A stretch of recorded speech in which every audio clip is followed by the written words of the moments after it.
5 seconds. Mr. Speaker, sir, I rise to support the demand relating to electricity.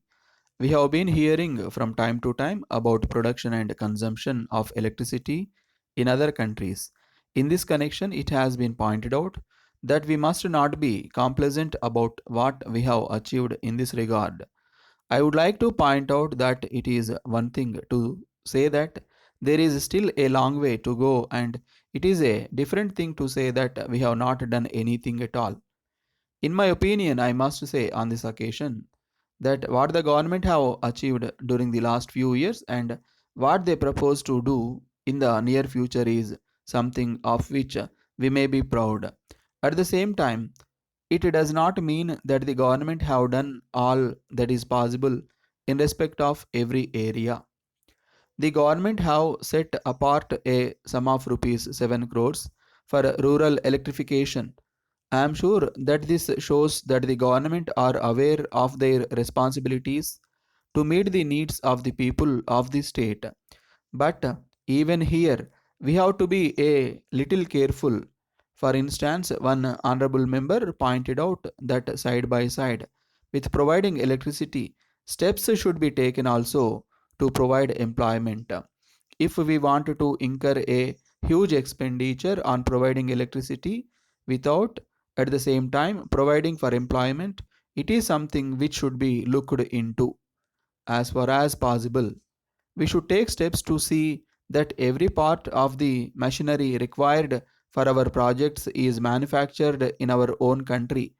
As long as we depend upon foreign countries for this purpose, we will not be able to achieve our objective in spite of the fact that we spend a lot of money on these projects. Our progress in all fields will not be to the extent which we would like. So, I would very much like our Honorable Minister to take steps to see that every article that we require for the production and supply of electricity is manufactured in this country itself. I would request him to include a scheme in this regard in the 5 year plan. Then it is said by some people that the hydroelectric resources in the state are being exhausted.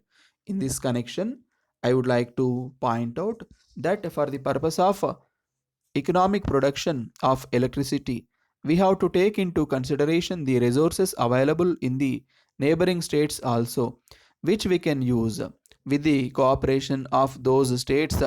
I hope that the Honorable Minister will take necessary steps in the matter. I am glad that the Honorable Minister has laid stress on the fact that the electricity department is being run as a commercial proposition, but I do not know whether the peoples working in the department realize this. No doubt it has to be looked at as a commercial enterprise. If we want to run it as a commercial enterprise, steps must be taken to make economies as far as possible and whenever necessary. At the same time, we must also try to increase the revenue by selling more power. We must also take necessary steps to spread the use of electricity to the maximum extent possible.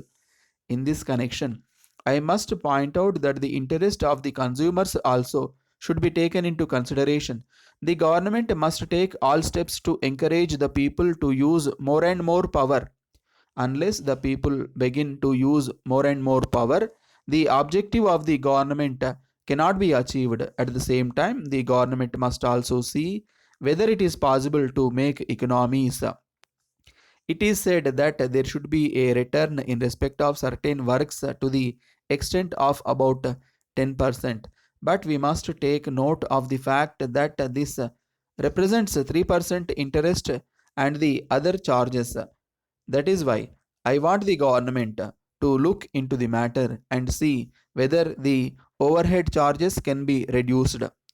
I am of the opinion that if only the government take care to reduce the overhead charges to make some economies in some respects and at the same time reduce the rates and encourage the people to use electricity more and more, they can easily achieve their objective. With these few words, I conclude my speech and I thank you for the time given to me to speak.